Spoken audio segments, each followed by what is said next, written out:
அதிமுக திமுக திட்டங்கள் குறித்து விவாதிக்க தயார் என துணை முதலமைச்சர் உதயநிதிக்கு முன்னாள் அமைச்சர் ஜெயக்குமார் சவால் விடுத்துள்ளார்.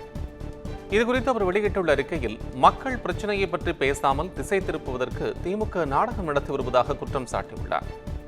எடப்பாடி பழனிசாமி சவால் விட்டதற்கு தனது அப்ரண்டிஸை முன்னிறுத்தி இயலாமையை காட்டுவது முதலமைச்சர் பதவிக்கு இழுக்கானது எனவும் உதயநிதிக்கு நாவடக்கம் தேவை எனவும் குறிப்பிட்டார்.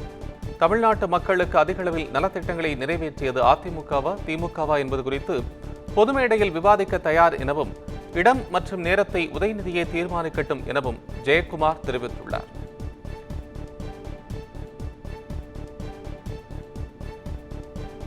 வரி பகிர்வில் தமிழ்நாட்டிற்கான பங்கை பாதியாக குறைத்திருப்பது அநீதி என பாமக தலைவர் அன்புமணி ராமதாஸ் குற்றம் சாட்டியுள்ளார்.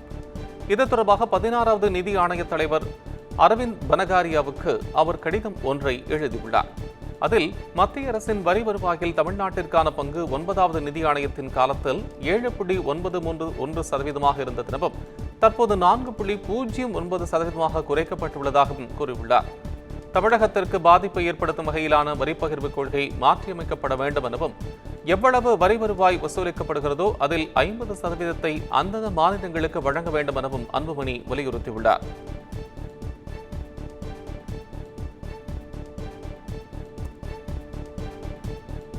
அதிமுகவிலிருந்து தற்காலிகமாக நீக்கப்பட்ட தளவாய் சுந்தரத்திற்கு மீண்டும் பொறுப்பு வழங்கி எடப்பாடி பழனிசாமி உத்தரவிட்டுள்ளார். அக்டோபர் 6ஆம் தேதி கன்னியாகுமரியில் நடைபெற்ற RSS பேரணியை அதிமுக சட்டமன்ற உறுப்பினர் தளவாய் சுந்தரம் தொடங்கி வைத்தார். இதனால் கட்சியிலும் அவர் வகித்து வந்த பொறுப்பிலிருந்தும் விடுவித்து எடப்பாடி பழனிசாமி உத்தரவிட்டிருந்தார்.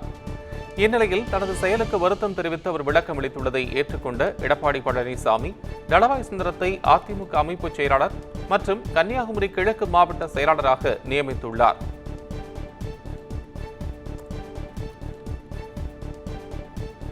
லாட்டரி அதிபர் மார்டினுக்கு சொந்தமான இடங்களில் நடத்தப்பட்ட சோதனையில் 12,41,00,000 ரூபாய் ரொக்கம் கைப்பற்றப்பட்டுள்ளது.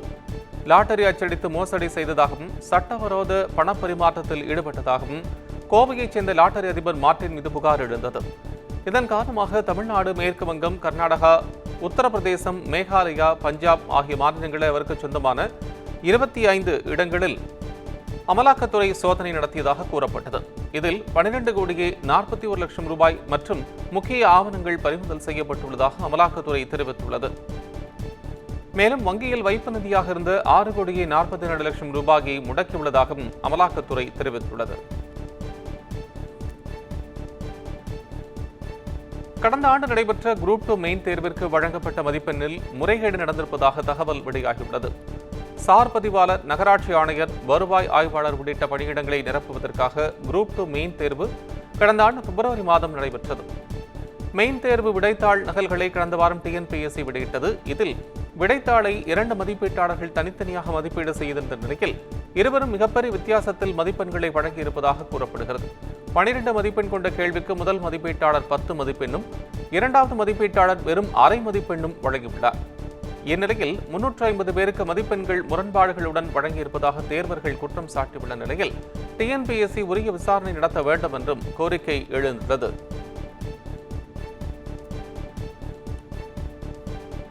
சென்னையில் மாநகர பேருந்துகளால் போக்குவரத்து நெரிசல் ஏற்படுவதை தவிர்க்க பேருந்து நிறுத்தங்கள் இடமாற்றம் செய்யப்பட உள்ளன. சிக்னல் மற்றும் மேம்பாலங்கள் சாலையுடன் இணையும் இடங்களின் அருகே உள்ள நிறுத்தங்களில் பேருந்துகள் நின்று செல்வதால் போக்குவரத்து நெரிசல் ஏற்படுகிறது. இவற்றை தவிர்ப்பதற்காக மாநகர் போக்குவரத்து கழகம் ஆய்வு செய்து வருகிறது. முதற்கட்டமாக பாரிமுனை, முகப்பேர், வடபழனி, தரமணி ஆகிய வழித்தடங்களில் ஆய்வு செய்து அறிக்கை சமர்ப்பிக்கப்பட்டுள்ளது. தமிழ்நாடு அரசு போக்குவரத்து கழக பேருந்துகளில் 90 நாட்களுக்கு முன்பே முன்பதிவு செய்யும் திட்டம் அமலுக்கு வந்தது. பண்டிகை காலங்களில் மக்கள் சொந்த ஊருக்கு செல்ல கடைசி நேரத்தில் ரயில் மற்றும் பேருந்துகளில் டிக்கெட் கிடைக்காமல் அவதிக்குள்ளாவது வழக்கம். அதனை தடுக்கும் வகையில் பொங்கல் பண்டிகைக்கு மக்கள் தங்கள் சொந்த ஊர்களுக்கு செல்ல ஏதுவாக அரசு பேருந்துகளில் 60 நாட்களுக்கு முன்னரே முன்பதிவு செய்யலாம் என்ற நடைமுறையை மாற்றி 90 நாட்களுக்கு முன்பு முன்பதிவு செய்து கொள்ளலாம் என போக்குவரத்து துறை அறிவித்திருந்தது.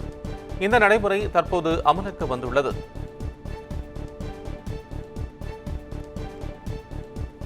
சென்னை மாநகர போக்குவரத்து கழக பேருந்துகளில் பயணிகள் 20 கிலோ எடை வரையிலான பொருட்களை கட்டணமின்றி எடுத்துச் செல்லலாம் என போக்குவரத்து கழகம் அறிவித்துள்ளது. இது தொடர்பாக வெளியிடப்பட்டுள்ள அறிக்கையில், பயணிகள் தோள்களில் மாட்டிச் செல்லும் பைகள், கேமரா, கையடக்க மின்சாதன பொருட்கள், லேப்டாப் ஆகியவற்றுக்கு கட்டணம் இல்லை என கூறப்பட்டுள்ளது. மாற்றுத்திறனாளிகளுக்கான சக்கர நாற்காலிகள், நாட்டுப்புற கலைஞர்களுக்கான வாத்தியங்களை இலவசமாக எடுத்துச் செல்லலாம் என்றும் தெரிவிக்கப்பட்டுள்ளது. 65 சென்டிமீட்டர் அளவுக்கு மேல் உள்ள சூட்கேஸுகள், பைகளுக்கு ஒரு பயணிக்கான கட்டணம் வசூலிக்க வேண்டும் எனவும், அரசால் தடை செய்யப்பட்ட பொருட்கள், எளிதில் தீப்பற்றக்கூடிய பொருட்களை கொண்டு செல்ல அனுமதிக்க கூடாது எனவும் தெரிவிக்கப்பட்டுள்ளது.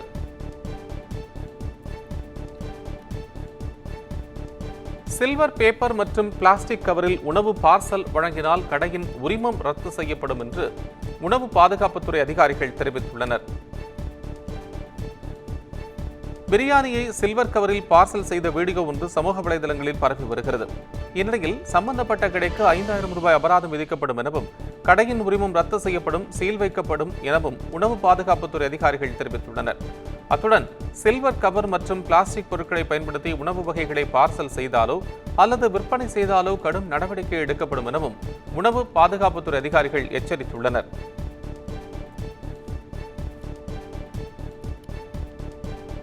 ஆராய்ச்சி மாணவர்களை மதிப்புடன் நடத்த வேண்டும் என பேராசிரியர்களுக்கு உயர்கல்வித்துறை அறிவுறுத்தியுள்ளது. கோவை பாரதியார் பல்கலைக்கழகத்தில் அண்மையில் நடைபெற்ற 39வது பட்டமளிப்பு விழாவின் போது பட்டம் பெற்ற ஆராய்ச்சி மாணவர் பிரகாஷ் ஆளுநரிடம் புகார் கடிதம் ஒன்றை கொடுத்துள்ளார். அதில் பல்கலைக்கழகத்தில் ஆராய்ச்சி மாணவர்களிடம் வழிகாட்டி பேராசிரியர்கள் நகை, பணம் போன்றவற்றை பெறுவதாகவும், சாதி ரீதியாக பாகுபாடு பார்ப்பதாகவும் குற்றம் சாட்டியிருந்தார். இந்நிலையில் உயர்கல்வித்துறை அனைத்து பல்கலைக்கழக பதிவாளர்களுக்கு சுற்றறிக்கை ஒன்றை அனுப்பியுள்ளது. அதில் முனைவர் பட்டத்திற்காக பயிலும் மாணவர்களை பேராசிரியர்கள் மதிப்புடன் நடத்த வேண்டும் என்று அறிவுறுத்தியுள்ளது. வழிகாட்டு ஆசிரியரின் தனிப்பட்ட அல்லது வீட்டு வேலைகளை செய்ய மாணவர்களை வற்புறுத்தக்கூடாது என்றும், பாதிக்கப்படும் மாணவர்கள் புகார் அளித்தால் கடுமையான நடவடிக்கை எடுக்கப்படும் என்றும் எச்சரிக்கப்பட்டுள்ளது.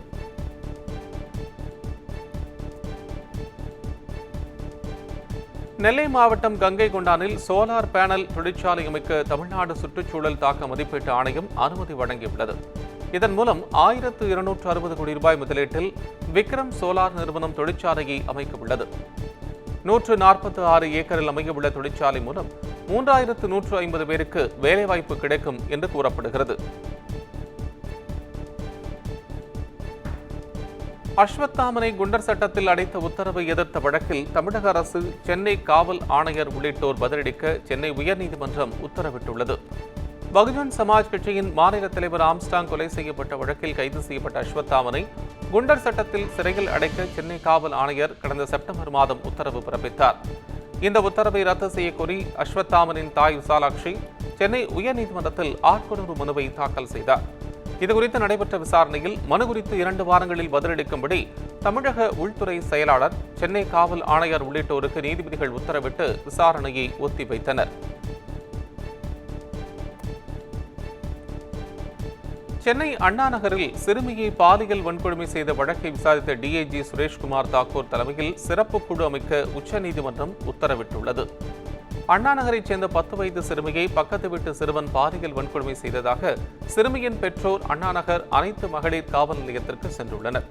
அப்போது தங்களை ஆய்வாளர் தாக்கியதாகவும், சிறுவனின் பெயரை புகாரிலிருந்து நீக்க வற்புறுத்தியதாகவும் சிறுமியின் பெற்றோர் வீடியோ வெளியிட்டிருந்தனர். இந்த வழக்கை தாமாக முன்வந்து சென்னை உயர்நீதிமன்றம் விசாரணைக்கு எடுத்துச் சென்ற நிலையில் தமிழக அரசின் சார்பில் உச்சநீதிமன்றத்தில் மேல்முறையீடு செய்யப்பட்டது. இந்நிலையில் நடைபெற்ற விசாரணையில் சிறுமி பாலியல் வன்கொடுமை வழக்கை விசாரிக்க டிஐஜி சுரேஷ்குமார் தாக்கூர் தலைமையில் சிறப்பு குழு அமைக்கவும், இக்குழுவில் தமிழ்நாட்டை சாராத 2 பெண் ஐபிஎஸ் அதிகாரிகள் இடம்பெற வேண்டும் எனவும் தமிழக அரசுக்கு உத்தரவிட்டுள்ளது.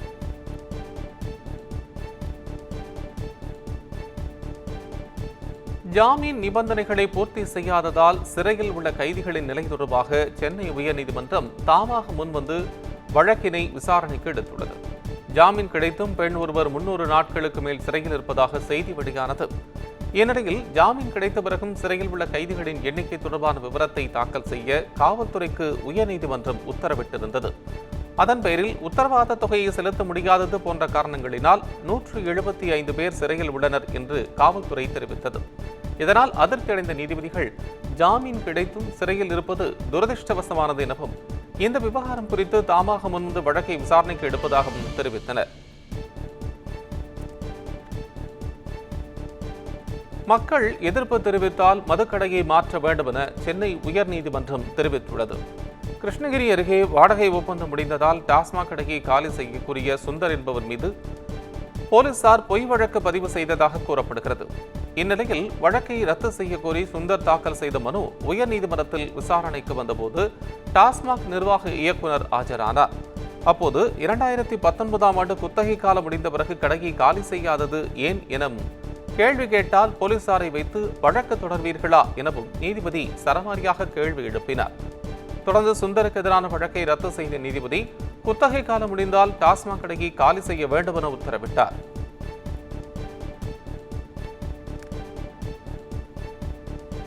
ராஜபாளையத்தில் வாடகை இடத்தை காலி செய்வது தொடர்பாக 46 ஆண்டுகளாக நிலுவையில் இருந்த வழக்கில் சுமூகமாக தீர்வு காணப்பட்டது. மகிழ்ச்சியாக உள்ளதென உயர்நீதிமன்றம் தெரிவித்துள்ளது. விருதுநகர் மாவட்டம் புதுப்பாளையம் நந்தவனத்துக்கு சொந்தமான சொத்தில் வாடகைக்கு இருந்தவர்களை காலி செய்வது தொடர்பான வழக்கு ஸ்ரீவில்லிபுத்தூர் நீதிமன்றத்தில் 46 ஆண்டுகளாக நிலுவையில் இருந்து வந்தது. இந்த நிலையில் உயர்நீதிமன்ற மதுரை அமர்வுக்கு இந்த வழக்கு மாற்றப்பட்டது.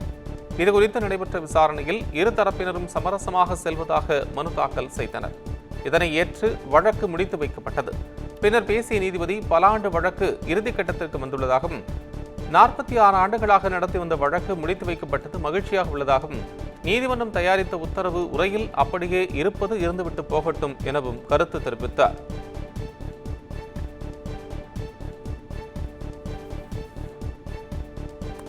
சென்னை வடபழனியில் உள்ள புத்தூர் கட்டு மையத்தில் பெண்ணுக்கு தவறான சிகிச்சை அளித்ததாக கூறி உறவினர்கள் வாக்குவாதத்தில் ஈடுபட்டனர். திருவேற்காடு பகுதியைச் சேர்ந்த கல்பனா என்பவர் கடந்த 4 நாட்களுக்கு முன்பு வலது கையில் நீர்பிடிப்பு பிரச்சினைக்காக சிகிச்சை பெற வந்துள்ளார். அப்போது இரு கைகளிலும் சிகிச்சை அளிக்கப்பட்டதாக கூறப்பட்ட நிலையில் அவருக்கு இடது கையில் வலி அதிகமானதாக தெரிகிறது. இதுகுறித்து கேட்டதற்கு புத்தூர் கட்டு மையத்தின் நிர்வாகிகள் அலட்சியத்துடன் பதிலளித்ததால் உறவினர்கள் வாக்குவாதம் செய்தனர். சம்பவம் தொடர்பாக வடபழனி போலீசார் விசாரணை செய்து வருகின்றனர்.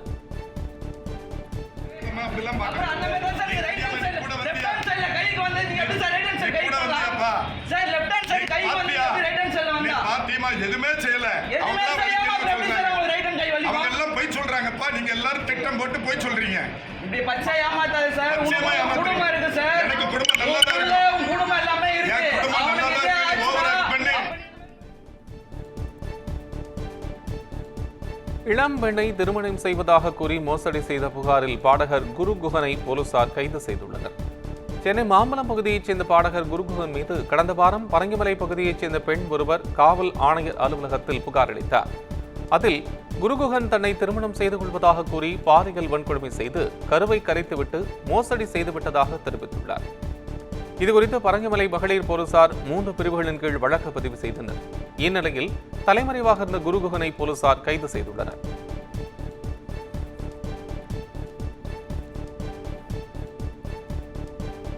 திருவள்ளூர் மாவட்டம் திருத்தணி அருகே பள்ளி தலைமை ஆசிரியரால் பாலியல் சீண்டலுக்கு உள்ளான 3ஆம் வகுப்பு மாணவி தனக்கு என்ன நடந்தது என்று கூறி பேசி வெளியிட்டுள்ள வீடியோ பரபரப்பை ஏற்படுத்தியுள்ளது. ஆஞ்சநேய நகரில் செயல்படும் 15 மாணவர்கள் மட்டுமே கல்வி பயிலும் ஊராட்சி ஒன்றிய பள்ளியின் தலைமை ஆசிரியர் செங்கல்வராயன் இருளர் சமுதாயத்தைச் சேர்ந்த 3ஆம் வகுப்பு மாணவியிடம் பாலியல் சீண்டலில் ஈடுபட்டுள்ளார். இந்த சம்பவத்தில் தலைமை ஆசிரியர் மீது நடவடிக்கை எடுக்கப்படாத நிலையில் தன்னிடம் தலைமை ஆசிரியர் அத்துமீறியது குறித்து சிறுமி பேசிய வீடியோ வெளியாகியுள்ளது. அதுக்கு நான் போய் பசங்களை வேணாம் நீயே மாட்டு போய் ஏற்றுன்னு வந்துக்கோ அண்ணாரு. நான் போனேன், அதுக்குள்ளே சாரு என் பின்னாடியே வந்துட்டாரு.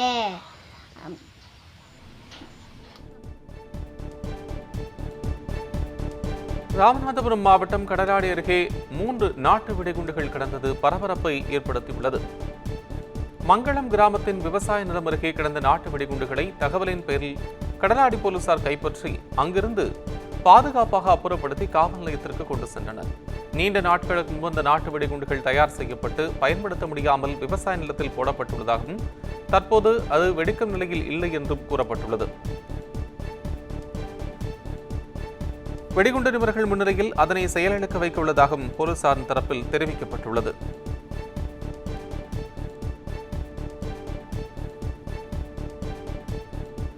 திருப்பூரில் மதுபோதையில் இளைஞர்கள் சிலர் பேக்கரியில் டீ கேட்டு தகராறு செய்தது ஊழியர்களை தாக்கும் சிசிடிவி காட்சி வெளியாகியுள்ளது. வீரபாண்டி பிரிவு என்னும் இடத்தில் பொன்ராஜ் என்பவர் டீ கடை வைத்துள்ளார். அவருக்கு சொந்தமான பேக்கரியில் மது போதையில் வந்த 5 இளைஞர்கள் ஊழியர்களிடம் டீ கேட்டு தகராறு செய்துள்ளனர். அப்போது இளைஞர் ஒருவர் மது போதையில் அங்கேயே உட்கார்ந்து விட்டதாக கூறப்படுகிறது. இதையடுத்து பேக்கரி ஊழியர் ஒருவர் அந்த இளைஞர்களை அங்கிருந்து போகச் சொல்லியுள்ளார். இதனால் ஆத்திரமடைந்த அந்த 5 போதை இளைஞர்களும் டீ கடை ஊழியர்களை சரமாரியாக தாக்கியுள்ளனர். தகவலறிந்து சென்ற போலீசார் போதை இளைஞர்களை கைது செய்து விசாரணை மேற்கொண்டு வருகின்றனர்.